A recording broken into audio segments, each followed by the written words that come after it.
the more you know yourself, the more compassion you will have for yourself. And it is through compassionate understanding that we evolve, grow, and transform in a sustainable way. I don't like to argue, so I say nothing and fume for days. How do I set boundaries without sounding like a jerk? I hate the idea that I might accidentally offend somebody, so sometimes I'd just rather say nothing at all.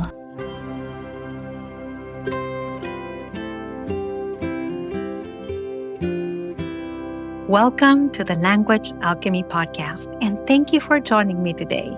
This is your host, Alejandra Siroka, a transformative communication teacher and coach who's devoted to helping multicultural individuals and couples on the path of transformation transform their lives and relationships through conscious communication.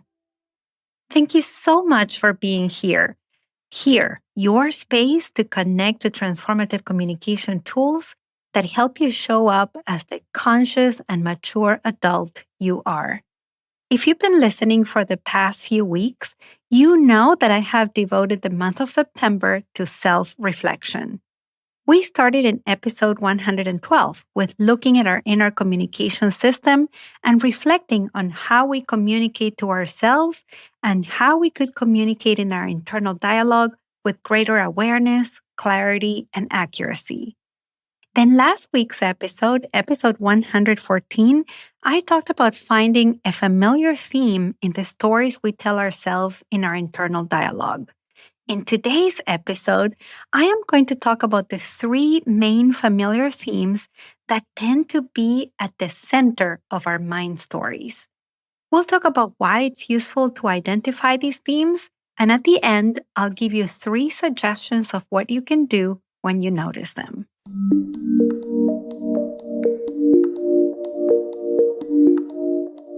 Let's start by recognizing that we all have familiar themes underneath the mind stories of our internal dialogue. And for some of us, some themes are more frequent than others. Today, I'm going to talk about the 3 most common themes, and I'm going to start by giving you common scenarios from everyday life to help you identify your main familiar theme. First, imagine that you had a really long day of work. You come back home and you see the sink is full of dirty dishes. You washed the dishes the night before and that sink was empty. So now take a moment and listen to your internal dialogue. What do you hear? It was a long day of work for you. You left the sink empty. Now there's a pile of dirty dishes in the sink.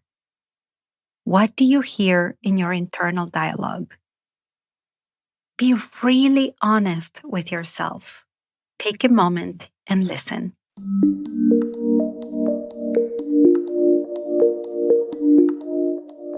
Perhaps what you hear is something like this. I knew that this was going to happen. Why didn't I just go to bed earlier and had time for yoga nidra so that I could have a restful evening?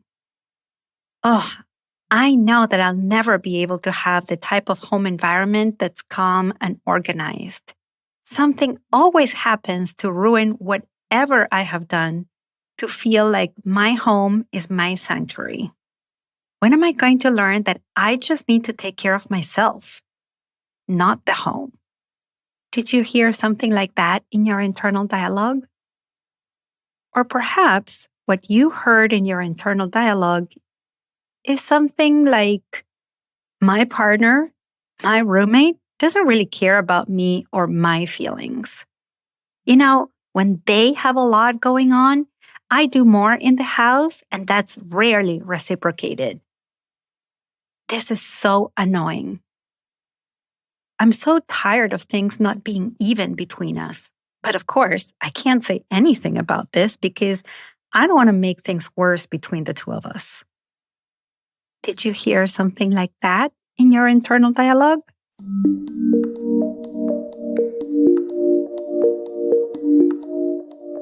Or perhaps what you heard was something like this. I work so hard and no one ever recognizes all I do to keep our home clean and organized and make things easier for everyone in this household, even though I also have a lot going on, just like everybody else. So, did you hear something like that in your internal dialogue? What did you just hear in your internal dialogue as I asked you to imagine the sink full of dirty dishes scenario? Is what you heard similar to the first, second, or third response? Take notice and listen to a second scenario.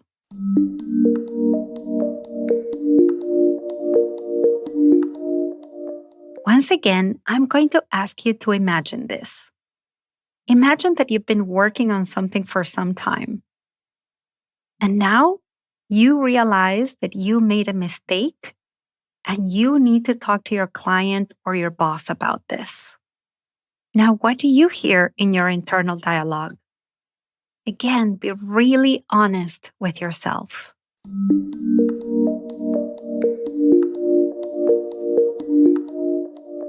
Maybe you hear something like this. I'm going to be fired. I always end up messing things up and putting myself at risk, so my career is going to be over. Or maybe I'm going to be sued for incompetence and I'm going to lose everything I've worked so hard for. Well, I'm definitely going to end up living under a bridge. And I need to talk to my boss. No, it's too dangerous to talk about this with them one-on-one. I need to start building a case about how it wasn't really my fault, that there were other factors and other people who also contributed to this mistake. Yeah, that's what I need to do. Did you hear something like that in your internal dialogue?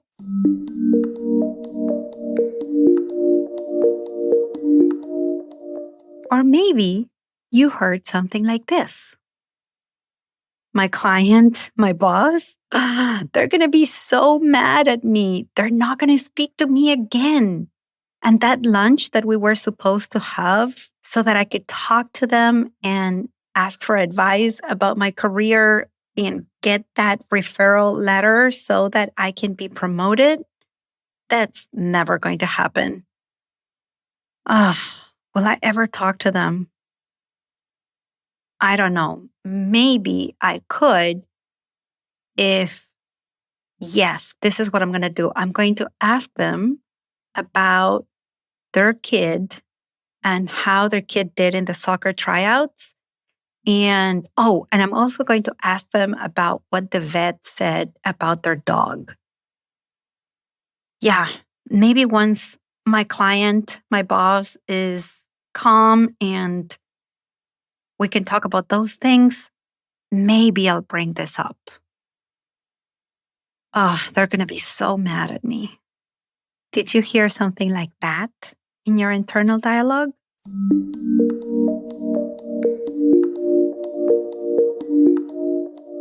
Or maybe you heard something like this.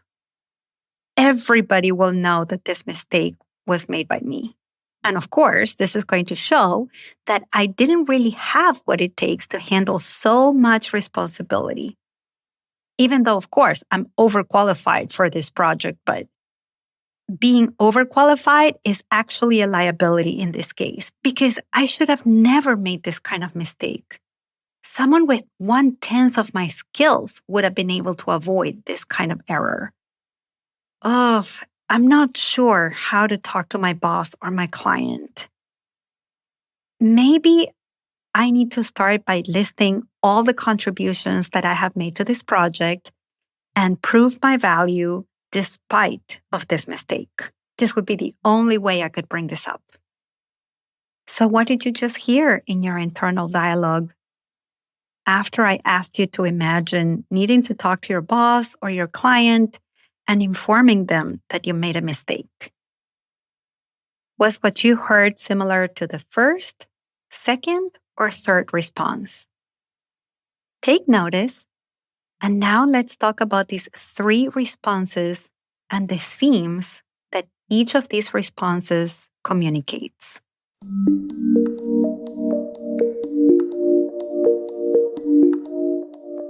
The three main frequent familiar themes that tend to be at the center of our mind stories are related to safety, connection, or self-worth.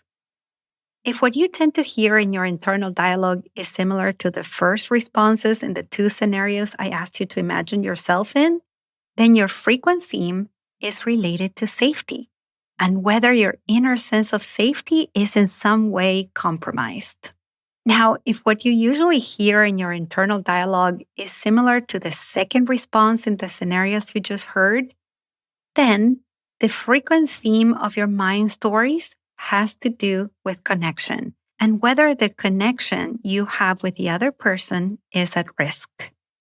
Finally, if what you tend to hear in your internal dialogue is similar to the third response, then the frequent theme of your mind stories have to do with your self-worth and whether you have shown your value or whether your own sense of value feels wobbly.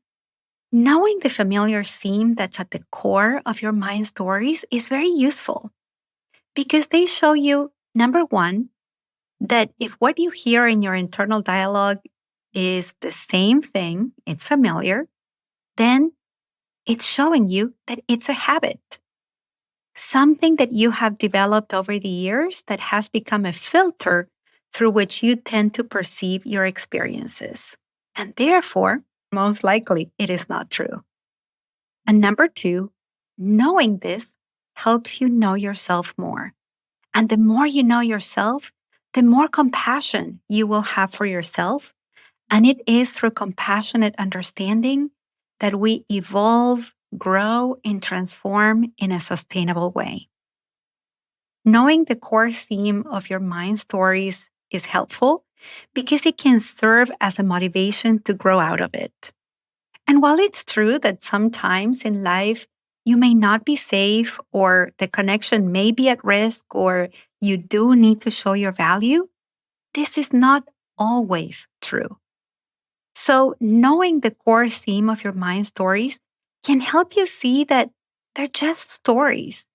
And it can help you go through the 5 steps I taught you in episode 114 when I talked about how to break the spell of a mind story.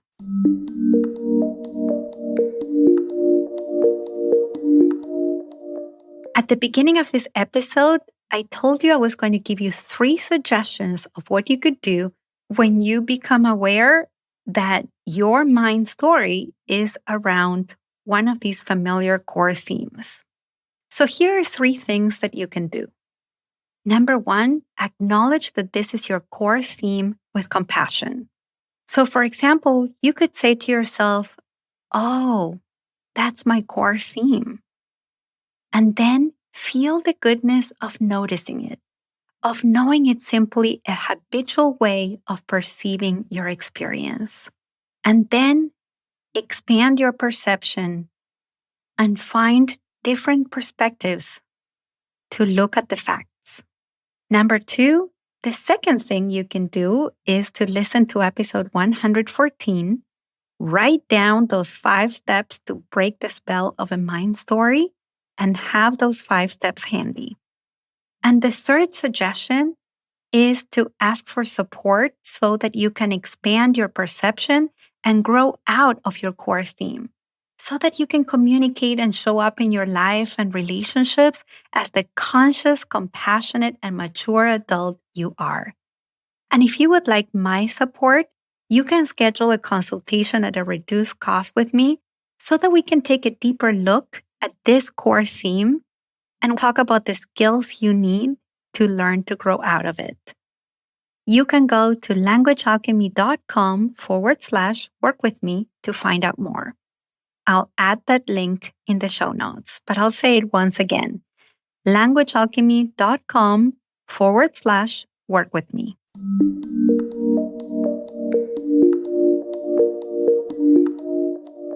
And now let's recap what you've heard in this episode. In this episode, we talked about the core theme of your mind stories. We talked about the 3 most common core themes, and we did that by going through a little exploration based on 2 daily life scenarios. I shared that these common core themes have to do with safety, connection, or self-worth. And I told you why it's useful to know the core theme of your familiar mind stories. At the end, I gave you 3 suggestions to work with them. I hope you got a lot out of this episode. Thank you so much for listening, and a special thanks to Andrea, Patricia, and Leslie. Thank you for writing to me about the podcast and sharing with me what you're learning and what you appreciate about it.